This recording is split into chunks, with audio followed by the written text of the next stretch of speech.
So just to reiterate what the purpose of this workshop is, we're concentrating on multi-threaded programming on x86 systems and XT5 systems. Particularly here, we're using a Cray XE6. The machine you've been on already, Palu, is a Cray XE6. And the current plan of record for CSCS is that the XT5 that we currently have will be upgraded to an XE6 later in the year. So you're just a little ahead of the time on this 2-cabinet development system for what the main production facility will be later in the year anyway. So we assume that you already know MPI, and you're thinking about putting OpenMP in with your MPI to improve the performance of your code. And we want you to think about why you might want to take this approach rather than just piling in and, oh, well, everyone else is doing it, let's do it ourselves as well. In the same way that we don't expect people to just pile in with GPU programming, we want people to think about things. Particularly, are you likely to gain anything? And the thing I want to just go over a few slides, it's early in the morning, so we'll start out quite light, is this likely to be portable and future-proof? You don't want to do something that 2 years down the line is a waste of time. Everybody has already moved on. The other thing is we want to actually get you to think about your application beforehand. Now, we can't think about your application for you. You have to do this. But there are certain things you need to think about in terms of programming, in terms of the way you structure your code, before just piling in and starting to put parallelism in. In the same way you would have to for an MPI code. With an MPI code, you have to think about what the messages you want to pass, what does each independent process do, and how you actually coordinate the communication. And you may have to restructure your code accordingly. With OpenMP, you don't need to do as much, but you certainly still need to think about things. And in particular, you have to look at your code and see if the compiler is doing optimizations because you have restructured things in a different way, and it's trying to be clever. In particular, compilers will reorder do loops if it sees that it can get better usage of cache, etc. If you put an OpenMP directive on a do loop, it won't be able to do that anymore because you've told it the do loop or the for loop to actually do that on, for example. We'll come to that later. In particular, we want to give you a brief understanding of multi-socket and multi-core architectures. Right? This is now the predominant form of node that you will be running on. Previously, a few years ago, we only had one core to worry about, unless you were on a shared memory machine. And then people put dual cores and so on. But now, most of the nodes you see will have at least 2 sockets as well, each with all those cores. That has profound implications for how you actually map your application onto those cores to make sure you get the best usage of the node, and in particular for the amount of memory bandwidth you can get hold of. We also need to give you some basic information about operating systems, and in this particular case we're looking at a version of Linux that Cray have optimized for their compute nodes. It's still Linux, but it's just been made so that it doesn't get in the way of your application. Sometimes that actually, possibly, maybe not what we want, but normally you just don't want anything getting in the way of your application. We're going to point out some potential problems that you might encounter. Particularly, we want to consider performance, describe the performance issues you might see, and therefore how you might get around them. Because if you start putting this into your code and see poor performance, you're going to, well, that's not for me. And this has caught people out in the past with other things. Back in the 1990s, people produced, for the Fortran community, high-performance Fortran. The first compilers were so bad, everyone who tried it just went away, and the whole thing failed. We want to make sure people actually think about this. And in particular, people from Cray and Jean-Guillaume at the back will show you some of the tools that can help you in your task. And finally, Adrian Tate, as we said, he's now our Cray Switzerland person on the applications and research side, and he will be talking to you particularly about threaded libraries on the Cray XE machines and XT machines. So, as I said, light-hearted to begin with, just want to show you where we've come from. First, digital computers, and I just want to show this because I particularly like some of these machines all over the world. This one down here is not normally the one that is mentioned as one of the early computers, but I like it because it was the first one in the late 1940s, early 1950s to play music. So that was the first iPod. And this machine still exists in Melbourne. You can't switch it on. It would actually just fry if you tried to switch it on, but it still exists in a museum. Only that and one of the early Zeus machines from that early era still exist, the original machines. So these things were around, and in those days it was a case of just go along with valves and wires and just poke around, and that's how you program these things. Then some programming languages appeared, and Fortran was the first high-level programming language. To us, when we see codes and see applications and what they're written in, it still appears to be the most common in high-performance computing, but C++ is now very much getting up there, may even take over. There are certain labs in the US, etc., who push C++ as being the main thing to use. But I'm from a Fortran background, so as long as Fortran's still at the top, I'm slightly happier. So the first Fortran compiler was issued in 1957. And then there were a set of other programming languages. The second real one to come along was Lisp, and that one's still widely used. And anyone who uses Emacs as their editor, that's a Lisp program. And then several other programming languages existed. And C came along in the early 1970s. It was designed for operating systems. C++ first came along about 10 years later, in 1980. Why am I mentioning these? As I said, this is all about our programming models going to be robust. And so to say we're using programming languages that have been in use for 30, 40 or 50 years. People are always saying a new programming language is going to come along because these ones can't cope. And that may be true, but people have been saying that for 10 or 20 years, and we still use them. So are those programming models likely to be as robust? Well, so we've got some programming models. Parallelism entered the game quite early on. People realized that you need to use parallelism if you really want to get some performance. And people were thinking about this in the 1960s. Amdahl's law was stated in 1967. Anyone not familiar with Amdahl's law? Good, right. If you're in parallelism, you need to know about Amdahl's law. That is the most important thing in many ways to say whether or not it's worth even parallelizing your code in the first place. Amdahl's law has actually been stated as something that's going to catch us out for the last 40 years. And oh, well, we can't continue to make bigger and bigger machines. Amdahl's law will kill us. But John Gustafson came up with Gustafson's law to say that this wasn't actually that important by saying all we do is we just make our problems bigger and we concentrate on weak scaling instead of strong scaling, and then we can continue to go forward and do bigger science problems. This doesn't get rid of Amdahl's law, it just negates it by saying we just make our problem bigger. And so the percentage of the thing may stay small. The problem is that was fine up to now, but we're not going to be able to make our problems bigger. We're now in the era where we can't just make our memory bigger. Memory is becoming far too expensive, and memory bandwidth to actually get to the memory is becoming very difficult to continue to achieve. So we are now in the era where strong scaling does return and Amdahl's law is important. But that was stated 1967. Algol 68, as you can guess, 1968 was a programming language that was designed with a lot of parallel programming constructs in there.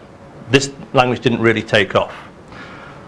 Vector computers came along with their vectorizing compilers, and then another set of languages occurred that also had parallelism in there. And this was when machines weren't the sort of massively parallel things we look at today. And then Occam was devised for parallel transputers. And then the supercomputers, of course, to go with them arrived. So the first machine that's called a computer, the CDC 6600, was 1964. And it could operate at about 10 megaflops. So that's very similar to an iPhone.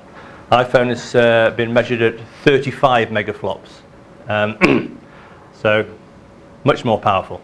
And then we had parallel vector computers came along, and by the 1990s we were starting to move into the era that we see as being familiar today, massively parallel machines. The Intel Paragon and the Cray T3D and T3E. And these were the forerunners of what we now have today as the XT line. People in marketing, for legal reasons, will say that they're nothing related to each other because there was a certain issue with SGI. But effectively, this is where everything came from and where a lot of crazed knowledge came from about how to make XT and XE machines. And these were some of the best that there were at the time. But there were also shared memory machines. The SGI Origin series being a particular example. So who here has used an SGI Origin or Altix machine? Okay, one person, two people, excellent, right. This was one of the larger selling machines some years ago. A very nice operating system, very nice features, which found their way into the operating systems of today, Linux and so on, to allow us to use multi-core processors effectively. Programming models evolved.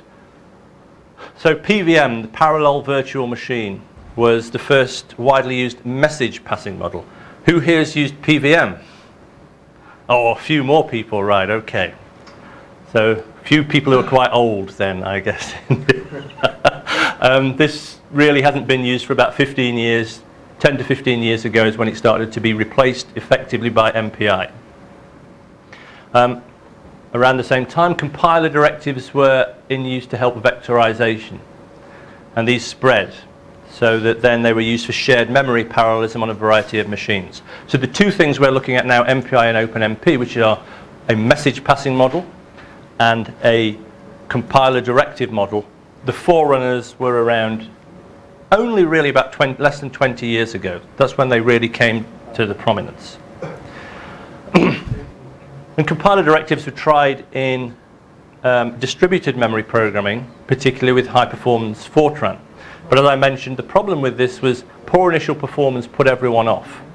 And so people said, oh, I'm not going to use that. And even if you see many of the authors of the standard, they immediately went and did something else. But the Japanese went along and used high-performance Fortran on the Earth simulator with very good results. NEC produced a good compiler. It worked very well. It wasn't that it couldn't be done. It's that if you get the bad experience to begin with, you're put off. And that's what we want to avoid here.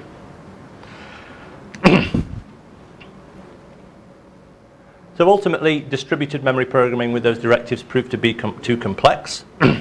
But there's something called X-Scalable MP, again coming out of Japan this time, which is a similar effort to high-performance Fortran, but with a little bit more control, that people are trying to say could be another way of programming distributed memory machines using your standard programming models. So this time it's not just Fortran, you'll also be able to use C or C++. And it will be very interesting to see whether this is an alternative approach to programming large machines. But ultimately we ended up with programming distributed memory machines with message passing. Okay, explicit messages passed around. The compiler doesn't do this for you. You have to think about your application. You have to be the one to decide how to restructure it and where to send the messages. This is quite low level, I think we'll all agree, to be able to say that I want to pass this data around. I'd rather somebody else did it for me, but this is what we use. And so it is possible to convert a sequential code into a parallel code to run on a shared memory machine, but you might be able to run it, you might be able to get it to actually produce a result. It may be that it actually runs slower than your serial version. So you have to think about your application very much to be able to make sure that it works well. We use compiler directives, but back in the 1990s, there were a lot of compiler directives. Each vendor came up with its own ones. And so there was no standardization at that time. If you produced a shared memory program on an NEC machine, you couldn't just take it to an SGI machine. There are a few compiler directives that have the same name. For example, one of them is IVDEP. This is not to do with shared memory programming. This is to say whether or not you've got any dependencies in a loop. But for the most part, these things were different. And so standardization was required. So this standardization settled for distributed memory programming on MPI. Okay, and so if you go along and get a parallel program now that runs on a distributed memory machine, it's almost certainly going to be an MPI code. There are one or two that aren't, but the vast majority of things you will get an MPI code. And Shared Memory Programming Center got together a number of different vendors and a number of people interested and produced OpenMP through the OpenMP forum. And this is now OpenMP 3 is around. OpenMP 3.1 I think was issued last week or the week before, the first draft. And so we're moving forward. OpenMP 4 is planned to be released next year. And OpenMP 4 will be significant if the extremely aggressive timetable can be maintained, because that will then start to include directives for accelerators, for GPUs, etc. And Cray are involved heavily in that effort. So other programming languages, programming models may take over, but for now these are the things we use. The main ones that we use in scientific computing. So why these ones? So you don't really need to necessarily sell MPI on distributed memory machines. We assume you're already familiar with this anyway. But why do we actually want to use a big distributed memory machine in the first place? Well, we want the memory, we want the processing power, we want the memory bandwidth. Because effectively, the more nodes you have, even though one's only got a certain amount of memory bandwidth, by having many of them, you have a lot of memory bandwidth altogether. And so therefore, in order to actually get this thing to work not just as separate little blocks, we need to have some way of passing data around so they work as one whole. That's where MPI comes into play. So currently MPI is the most ubiquitous programming model, particularly for message passing. And it can be used for most explicit parallelism on modern HPC systems. So you get a multi-core, multi-socket node that I was talking about earlier, you just use MPI if you want. That's the standard way people would still use that socket. That node.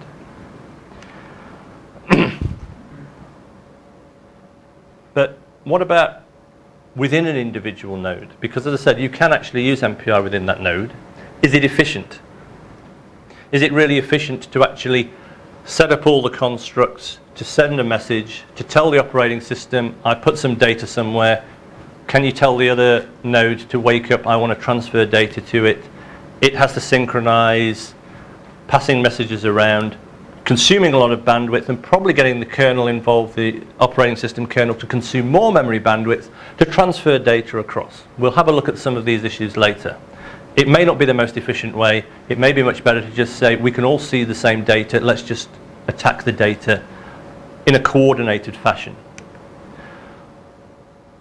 Now, we're talking MPI, OpenMP. This is not new. This has been worked on for about 10 years. So it was particularly used for some codes on the P-series P696 systems. Because these had a very weak interconnect. In fact, the very first presentation I went to, this was being sold already by IBM, and its interconnect was only gigabit Ethernet, because they couldn't get even the colony interconnect, which was a weak one, to work. Right, so if you can imagine, as a product, that wasn't really a very good sale. But the colony interconnect followed very shortly afterwards, but it was still very weak.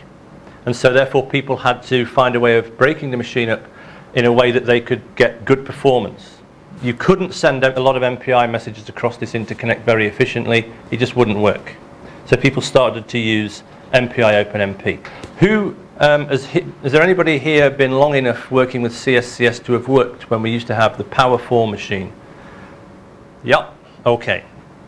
And most of the time, that 256 processor machine was broken up into either 8 processor blocks or occasionally one 32 processor block if somebody needed a lot of shared memory.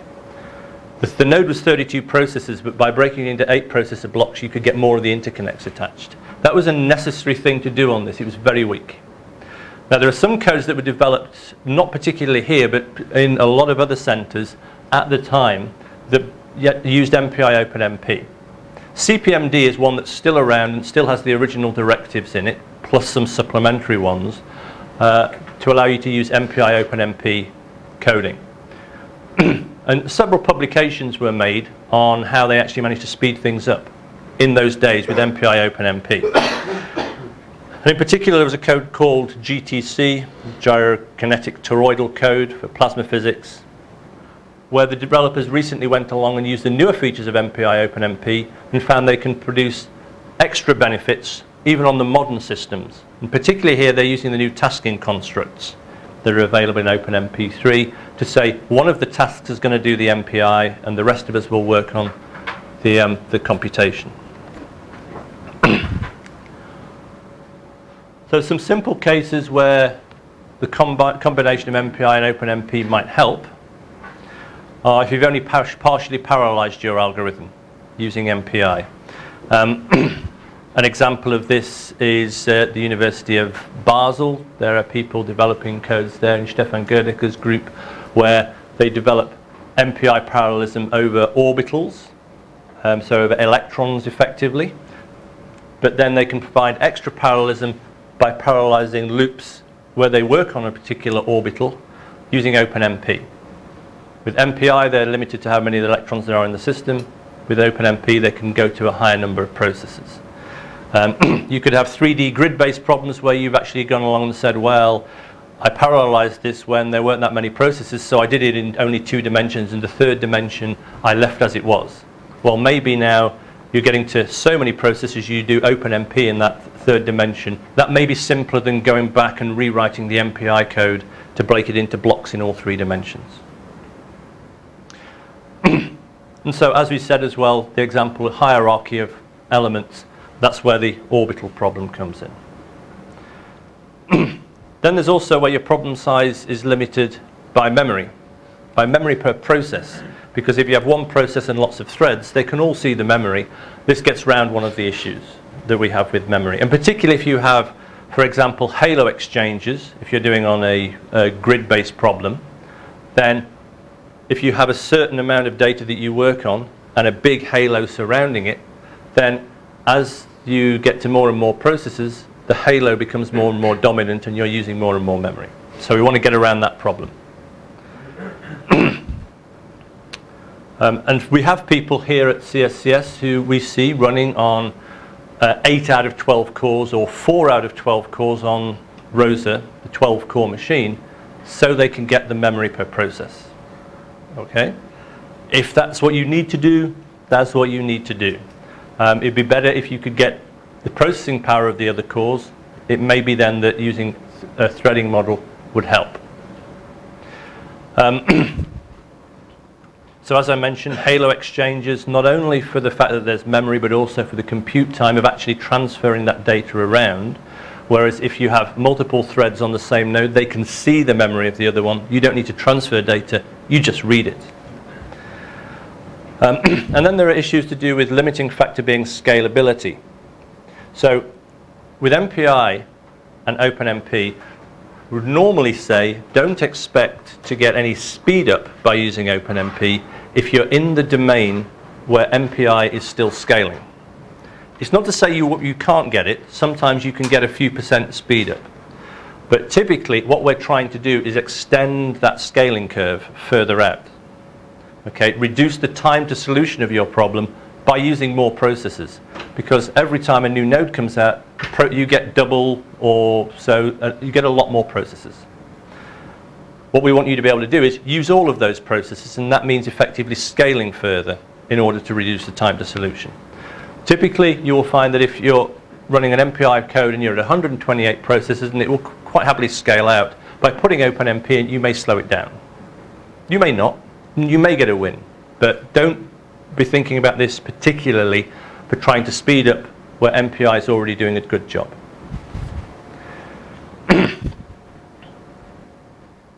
So in these cases, we might want to consider looking at MPI OpenMP as our architectures are as they are at the moment. Just mention some of the alternatives to MPI. So the partitioned global address space languages have been around for quite some time now, but never really had any traction in why people might necessarily want to use them. And they attempt to unify a couple of concepts. So they want to allow it so you can see anybody else's memory, but you explicitly know when you're going to somebody else's memory, so you know you're doing something bad, effectively. If you see that you're going to load or store something remotely, then you know that's going to be costly compared to something locally. But you can actually see things, it's easier to use, you don't have to come up with an MPI call to actually transfer data around. There are two main languages we look at now, CoArray Fortran, which is now part of the official standard. This was finally voted in. Fortran 2008 was voted in 2010, as you would expect. But it does now exist in the standard, and therefore, to be a fully compliant compiler, you should implement CoArray Fortran. Now, most Fortran compilers haven't been Fortran 2003 compliant yet. So how long this takes to be in is debatable. And also you could be a Fortran 2008 compliant compiler by putting in all the semantics, but only ever allowing one rank in your CoArray dimensions.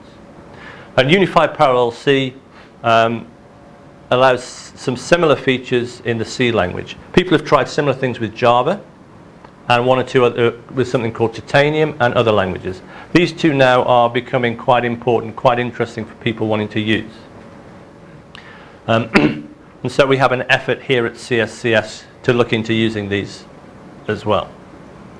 And another possibility will be the Global Arrays Toolkit. This is a toolkit that comes out of PNNL.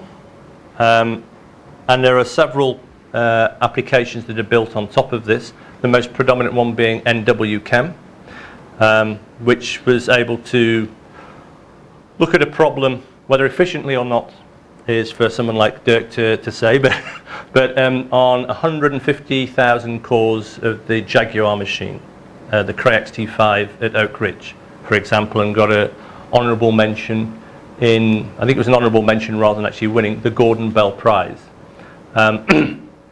This is an alternative way of doing things. It's like the PGAS approach.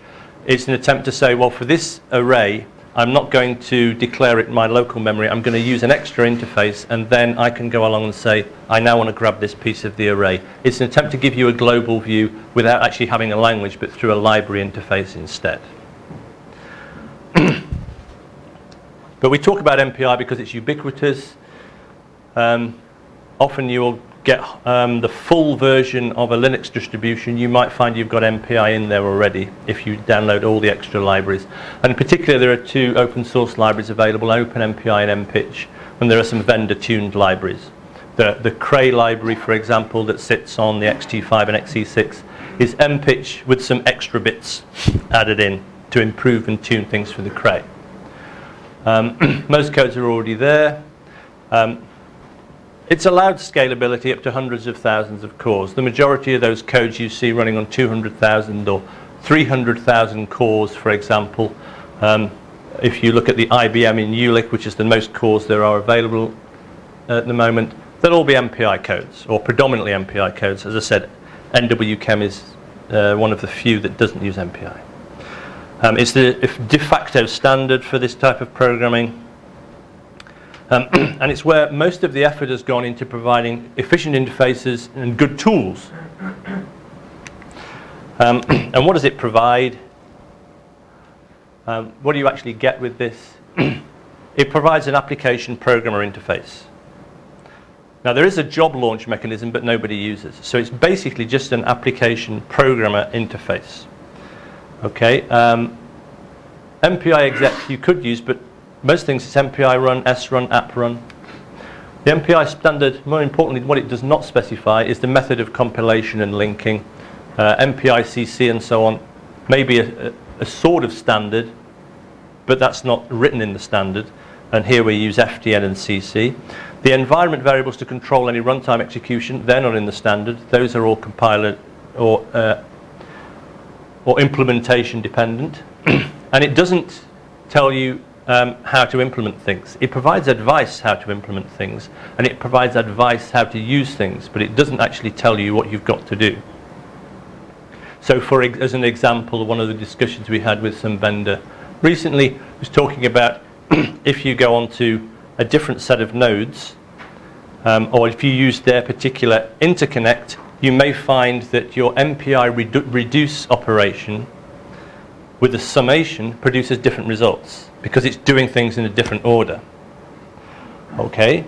Well, the standard says it strongly recommends you always make sure things are done in the same order for the same number of processes for an implementation. But again, it's not an telling you how to implement it. In this case, it's just strongly recommending. And if you expect to get the same result with an MPI or reduce with a summation, then you really should go and have a look at some numerical analysis books before actually going ahead and doing that. So in other words, it's only the application programmer interface that provides portability. You may go onto a new system and you may find that actually to compile and link or to run, you have to change your make files. For OpenMP, there are more opportunities, more things that are available you might want to consider. So you might want to consider MPI and pthreads or some other threading models. You could use Intel thread building blocks on a node if you're a C++ programmer. How many people here programming in C++? Okay. How many people programming in Fortran? Okay. And how many in C? Okay, right. C are the fewest. Okay, that's clear. So for those that are C++, some of these things are specific to C++. That's where a lot of effort is going these days.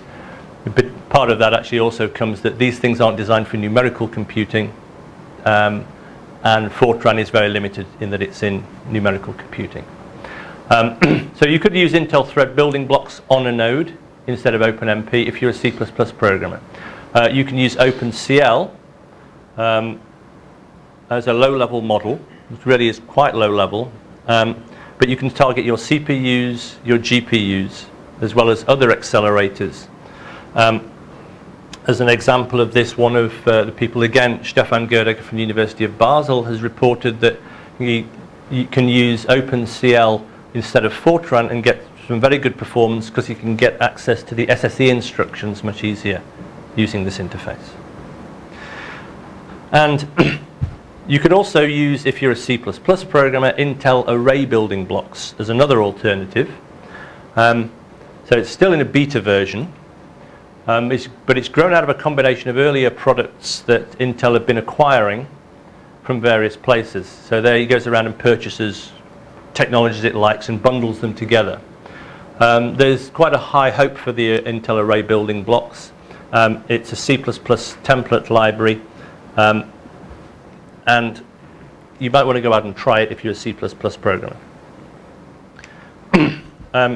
Pthreads, what people, whether they're Fortran or C++ or C, can use. And it's an alternative model. It's a POSIX interface, and therefore it's something that you can take anywhere in any Unix system, and typically beyond Unix systems as well. Most OpenMP implementations, all the ones that I know of, are built on top of pthreads anyway, because POSIX threads is provided by the operating system. It's an easy thing to build on top of. And in fact, most threading libraries, full stop, are built on top of pthreads if they aren't pthreads themselves. You can dynamically create threads which are launched to run a specific task. It provides finer grained control than OpenMP. So OpenMP provides things like locks. If you want to lock a particular variable, then one thread does something and the next one waits for something else. And you have atomic and critical sections in OpenMP. Pthreads provides all these with mutex and condition variables, and under the covers, that's what OpenMP is really playing around with typically. But these are low level. So some disadvantages of pthreads: there's no Fortran interface, although IBM have produced one for their XLF compiler. You have to manage and create the work sharing yourself. So if you've got a do loop that you want to parallelize over, you have to decide on the number of threads, launch them independently. You then have to say for each of those threads, where's the beginning and end region that you're going to look at, which are the iterations you will look at on the do loop, etc., etc. And at the end of it, then decide on how you're going to synchronize things and close down threads. And that's a lot of code. It's a low-level interface, in the same way that MPI is a low-level interface, for message passing, passing things around, deciding how you're going to synchronize, you would be doing the same thing with pthreads. So you typically take a lot more lines of code. And if you're doing something that is not standard numerical computing, where you're looking at, I want to parallelize a certain number of iterations over some do loops, then it may be that you want the more fine-grained control. But we're concentrating on here on the majority of numerical programmers who have codes which do calculations on standard set of do loops where they have a predefined set of iterations they're going to go over.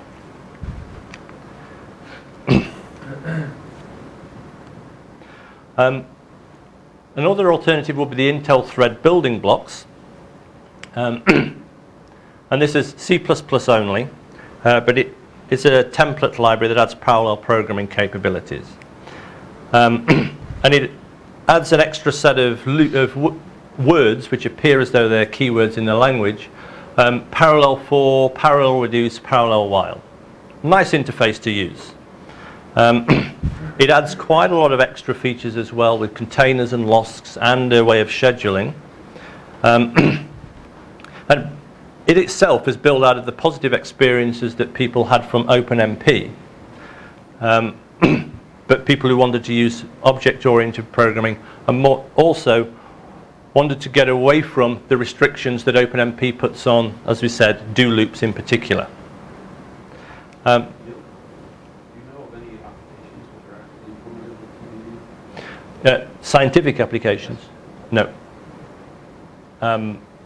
But we do know from that I think people in Professor Kumatsakos' group at ETH Zurich have been playing around with it.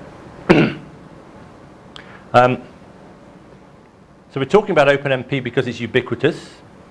You can get GCC and OpenMP, so therefore you can now write a code in OpenMP and you can take it to any of your architectures and run an OpenMP code. But all of the compilers that we know of have OpenMP, and there are vendor-tuned implementations of these things available. It's easy to get incremental parallelism.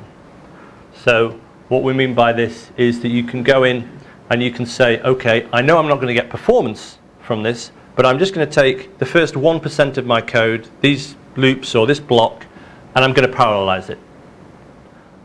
And then you can check the results by doing it that way and build things up slowly. You don't need to do what you need to do with MPI, which is to go in and parallelize the entire application just to be able to confirm that it works.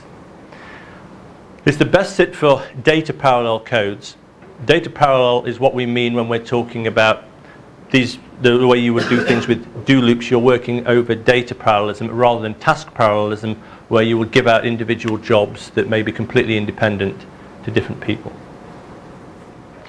And it's being updated constantly to look at the most modern programming methods. So task parallel features were added in OpenMP 3. So this is rather interesting that things like thread building blocks were built out of positive experiences with OpenMP. OpenMP is now looking to those other models to drag things in that it thinks are of use. And the current roadmap also suggests the accelerator directives will be added in OpenMP 4. And so therefore, this will also be the programming model to get the best out of GPUs. Well, not necessarily the best, but get some positive experience out of GPUs. So back to the thread building blocks, because some people have said, what about thread building blocks? Is that a positive, realistic alternative for scientific computation for C++ programmers? Well, just should mention here, Intel does know what it's talking about with these models, because it has many members, directors and officers on the OpenMP forum, more than any other vendor. It's really got very involved in OpenMP, the OpenMP forum itself. But here is what they actually say on the TBB website itself, right? This is like me going along to a car salesman and asking, should I buy your car, given my particular desires? And I would expect him to actually say, of course you should buy my car. But what they actually say is everyone should use OpenMP as much as they can. It's easy to use, standard, supported by major compilers, and exploits parallelism well. I'll just put these up and you can read them yourself. This one's rather longer. And it particularly now starts to mention about the fact that it's looking at bounded loops. As we said, its data parallel is OpenMP. But if it is that way, then TBB would struggle, be very, very difficult indeed to match OpenMP's performance for those type of applications. And they say just don't bother. And then they're talking about a comparison of what we're looking at, MPI OpenMP with TBB, and again, from a performance point of view, and saying it may be an alternative, but generally TBB was developed to be an alternative to OpenMP for problems which didn't easily fit in with OpenMP. So wherever possible, just use what you've got, OpenMP and MPI. And then specifically, we are in high performance computing, and I mentioned that OpenMP and MPI continue to be good choices in this realm. TBB was developed not to be running even on distributed memory machines. It's a threading model, so it's only designed anyway to run on shared memory machines. But it was designed really for client applications on laptops and desktops, beyond data parallelism. So that's not me specifically saying what I think. This is just taking things from the TBB website as to whether or not we should be using TBB instead of OpenMP for C++ applications for standard data parallel high performance computing. And the answer is no. The car salesman saying, don't buy my car. So it may be a good choice for C++ programmer if you don't fit that model. By all means consider it if you think that your application is somehow different. But for the standard things, we're going to continue teaching MPI OpenMP for now. And also note that they can coexist. They're basically all underlying anyway, probably using pthreads. So what do you get from OpenMP? OpenMP defines a little bit more than MPI, as you probably saw yesterday. It has compiler directives, and this is what most people think of as OpenMP, going in and putting the compiler directives in. But there are these runtime library routines. I don't think you met those yesterday, probably. And these are things where you can go along and, for example, individually set locks, create locks, and deal with locks. There are some timers in there, although most of us with MPI OpenMP will use MPI WTime instead of the OpenMP equivalent. But there are also a set of environment variables to say how to how the runtime behavior works. Typically, people will only ever look at OMP num threads. Okay, how many threads you're actually going to run. But another one that you may wish to consider actually is whether or not you're going to use an active or passive wait model when you actually have more than one thread waiting. That's not necessarily that important for high performance computing where you typically map one thread to one core, but if you do map multiple threads to the same core, or if you have them sharing a set of cores, it could be of use. An effective implementation requires the compiler can understand and generate that thread-enabled program. So most Fortran and C++ compilers can understand OpenMP, as we said. Even GCC now has that support involved. You need the OpenMP runtime library, and very important is system software that can effectively launch multi-threaded applications. So what we have here in particular is how it's going to map a thread to an individual core. We'll see this later on, why this is very important. But if you have an MPI launch mechanism and also a compiler that doesn't put extra features in and it just throws your threads at the cores available, you might not get very good performance. So a quick note on GPU programming. OpenMP we see as a natural progression to directive-based programming on GPUs. So the course I mentioned at the very beginning that will be hosted by PGI in, I think it's 6 weeks or so from now, is about directive-based programming. There are two things that will teach you: directive-based programming with PGI for GPUs and CUDA Fortran. So just a Fortran interface to the same thing. But for directive-based programming, OpenMP, if you get used to the idea, this is a natural progression forward. There are other directive-based approaches to GPU programming as well, particularly the ones that come from CAPS HMPP. And then the third one is a combination of all these, in many ways, is being put together for the OpenMP standard. And so then, you not only have got used to OpenMP directive programming for multi-threading, but you also actually use the same beginning interface even for your GPUs in the future. The main authors of the proposal include people like PGI and Cray, as I said. Most of these are available. And they're hoping to have the first draft standard available by the November of this year. So preparing your code for OpenMP, what do you have to do? So that was all just background material, was why we want to do this, and what are the alternatives that are available? Well, the first thing you need to do, although you don't really need to do it because most people don't, but according to the MPI standard, the first thing you need to do is change MPI init to MPI init thread and then ask for a certain type of threading support, which we'll see on the next slide. And this says, I would like a certain type of support, and you get back another parameter saying what actually was provided. And if you need a certain type of support, and we'll see those on the next slide, and you don't get it, it's up to you whether you just bomb out of your program or not. You're promising the MPI implementation how you're actually going to behave, how your threads are going to behave towards MPI. So what are these possibilities? There are 4 options. The first one is MPI thread single. And this is to say that it isn't a threaded application. In which case, why would you use MPI init thread and not MPI init? This says only one thread is going to execute, just your standard code. The second one is MPI thread funneled. This says only the master thread will make calls to the MPI library. Okay? And the master thread is defined in this case as the first one to make an MPI call. So if you have only one of your threads is going to call MPI init thread, that is, it may be thread 0. It may be that you spawn a set of threads and say if thread number is 3, call MPI init thread.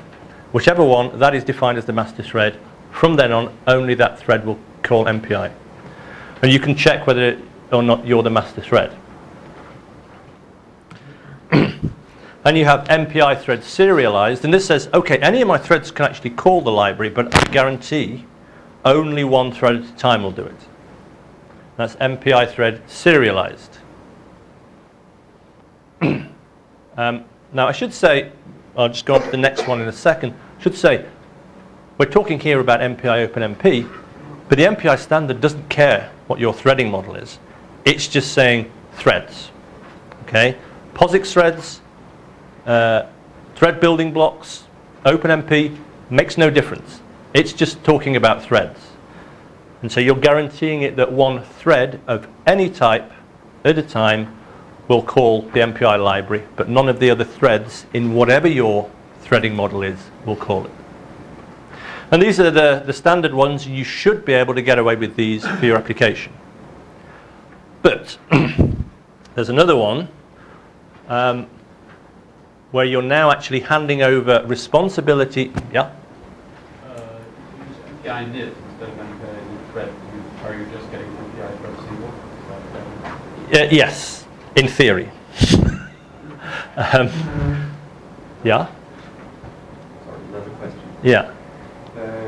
So if you use funnel, is there any other way to assure that you're using the master thread except over the ID? So if you have a sections construct, there's no real way to guarantee that the first section is executed by the master thread. No. It's if you launch it if you launch it outside of a threaded region, then you are the master thread. Yeah. Okay. But once you're inside those other regions, if you don't have MPI master, then unless you check, no. Right. But the chances are that you'll be 0. And for most applications, you've probably tried this yourself, when you actually come to using an MPI call, most people tend to do it outside of OpenMP regions or threaded regions anyway. But one little example that we're looking at is not quite the same, I admit it. So when we get to MPI thread multiple, this is a little different. All those other ones have said, don't worry about thread safety, I'm going to take care of thread safety. By saying that I'm going to be taking care of thread safety as the application, there's probably no difference at all between any of those threading models. Because there's no reason for the MPI library really to put anything extra in to the library about threading, because you're saying you're taking care of it. But the standard still defines those possibilities.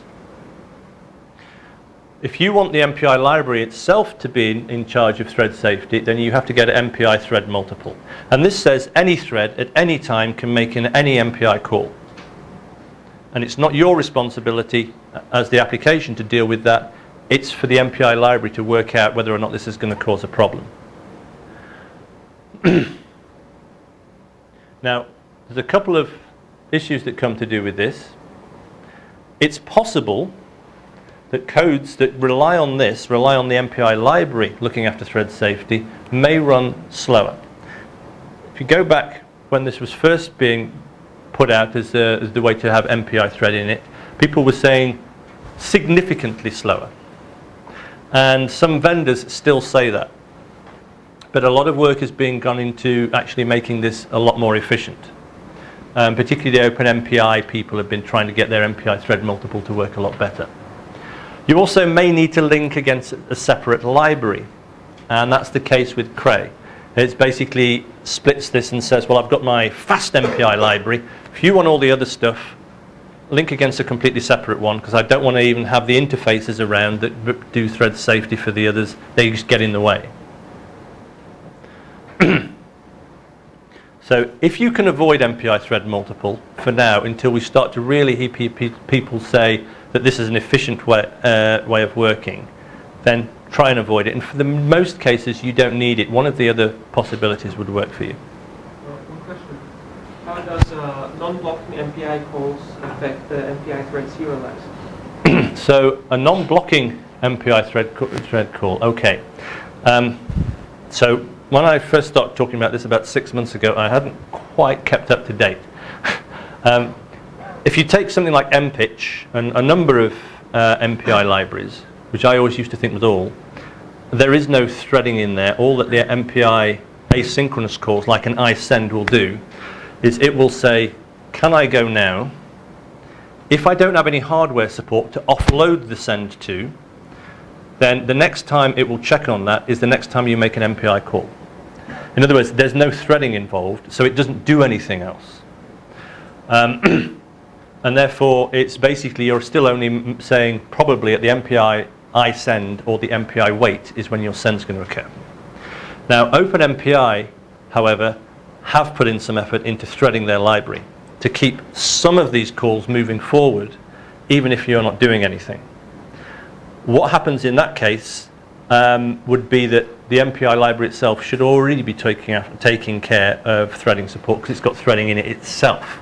So it should already, you would hope, be looking after race conditions. But I can't guarantee that. But in cases like we're using the mpitch library as the standard one on the Crays, there is no threading support. What a lot of architectures or vendors instead do is rely on the fact that a lot of the time they can offload that call to a separate processor, like it may be the Gemini processor on the Cray XE system, and if that can deal with it, fine. But the library itself won't look after anything. But I can't tell you about OpenMPI, I'm afraid, there.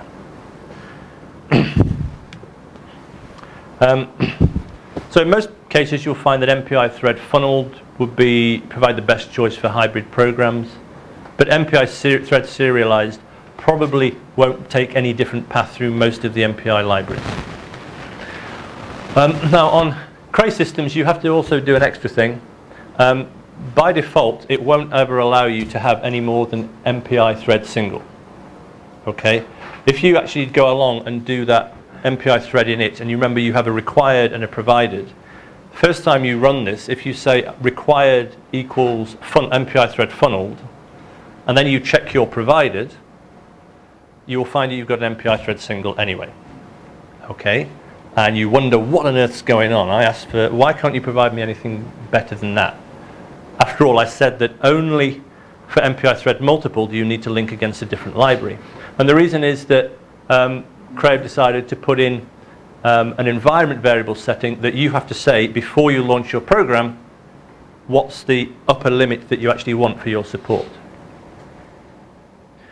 So in this particular case, we have the thread level and the environment variable setting if you want that. So for MPI thread funneled, you'd have to export this variable max thread safety equals funneled. Otherwise, it will just return you single anyway. Okay? Just an extra thing to bear in mind when doing this. If you want MPI thread multiple, you have to set that and link against the other library.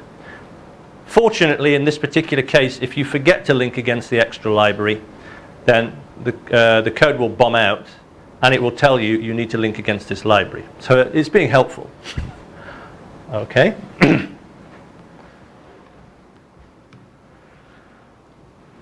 You then need to change the job launch mechanism for MPI OpenMP. Check how you actually launch a hybrid job. On the Cray systems here, we have you have to do AP run -D to say how much space you want to reserve for those threads, for example. Set your OpenMP num threads. You have to repeat the information on the AP run line. And then find out whether you need to look after affinity. And we'll look at affinity and why that's important later. But on the Cray systems, you might want to look at doing the -CC option to say that you want individual CPUs to be assigned to individual threads. Sorry, the other way around, threads to CPUs. And just briefly, what architectures are we targeting? And why are we mentioning this in terms of multi-sockets and multi-cores and so on? So if you look at now at modern processors, here are some examples of HPC processors that we have. The Power 7 processor, should you get access to one of these machines, is an 8-core processor. The Nehalem EX is an 8-core processor. We have on a machine called Julia here 6-core processors. The Manu core, that's the one that's on Palu, is a 12-core processor. It's actually a little different to that. It's 2 little 6-core dies squeezed together on the same processor, which becomes significant when you're actually looking at these affinity issues that we'll look at later. The next generation Interlagos will have 16 cores on a processor. The Blue Gene Q will have 16 cores on a processor. And there was a lot of talk about the Blue Gene Q about a week ago when finally some of the information that had been we'd got under non-disclosure agreements was out in the public domain. And Fujitsu are making an 8-core processor for their next generation machine at Riken in Japan. And some processors have become multi-threaded. So that Power 7 processor has up to 4 hardware threads. Now that means it's not being managed by the operating system, but by the processor itself. People are using hardware threads so they can issue an instruction, immediately switch on the next clock cycle to have a completely different view of a different process. Maybe not even a different thread, but it could be a different process. And get on with that one for 1 clock cycle. And this hides memory latency. You don't stall while waiting for a memory load. You just get another process doing something. So Does it require a low-level language? Or? No, this is all hidden from you. It's all. Yeah. So